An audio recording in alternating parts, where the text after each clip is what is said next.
Достар, видео басталмас бұрын мен досым Манис KZ'нің каналына тіркеліп кетулеріңізді сұраймын. Ол Майнкрафт туралы өте қызықты және пайдалы және қысқа метражды фильмдер жасайды достар. Оның каналы өте қызық. Қараңыздар достар. Қарғыс пәтер, шетелдердің ауылы және де Майнкрафт, сол канал Манис KZ'нің каналы, тіркеліп кетулеріңізді сұраймын. Және ол сонымен қатар шортс видеолар да түсіреді. Оның шортс видеолары өте қызық. Активін қараңыздар достар. Осыған подписаться етіңіздер. Описанияда каналы. Барлықтарыңа сәлем достар. Бүгін біз анимация жасап үйренетін боламыз. Алдымен достар, сіздер лайк басып, комментарий жазып кетіңіздер. Өз пікірлеріңізді комментарийға жазып кетіңіздер. Так достар, біз анимация жасау үшін Ресойы мультфильмы деген приложениені басып аламыз. Ол приложение менің каналымның сілтемесінде описаниясында болады. Так достар, бұл анимация арқылы оп-оңай анимация жасауға болады.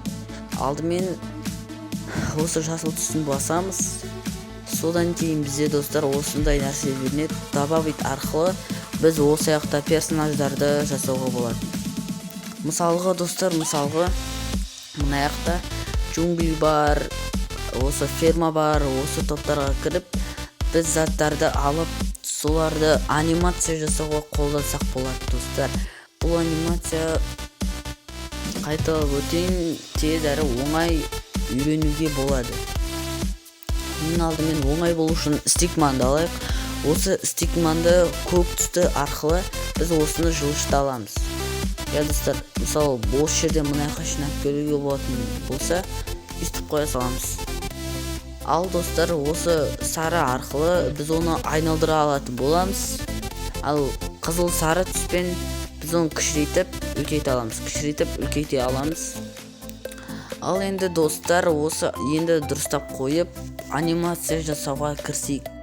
Алдымен ең қарапайымы, ең маңыздысынан бастайық. Осы стикманды бізге қалай жүргізу керек?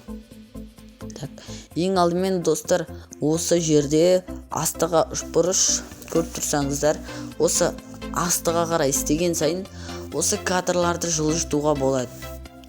Осылай кадрларды қимылдаған сайын кадрларды жылжытамыз.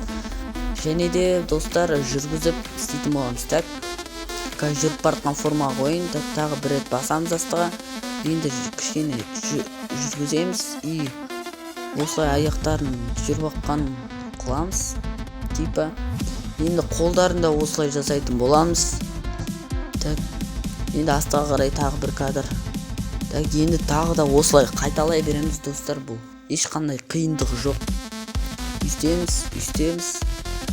Тағы да осылай достар жылжытып, секіртіп жасауға болады достар. Мұны аяқта достар өйстіп қайталаймыз.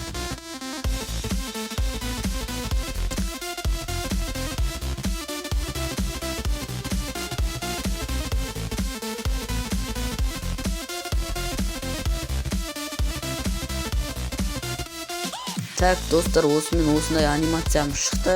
Енді бұл анимацияны көру үшін пуск деген жерді басатын боламыз достар.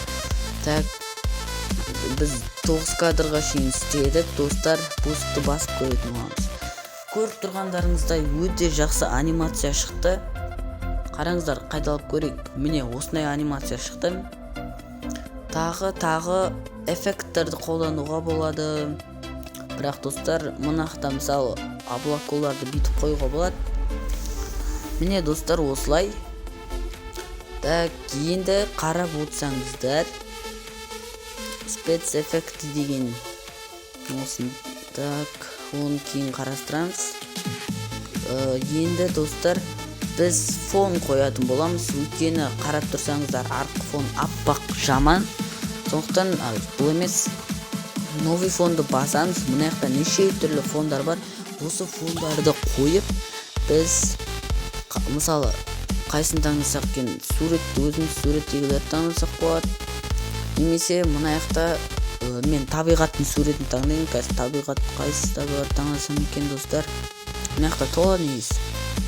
Ал достар, таңдадым. Енді осыны қойып нормальный формаға келтіріп аламыз достар.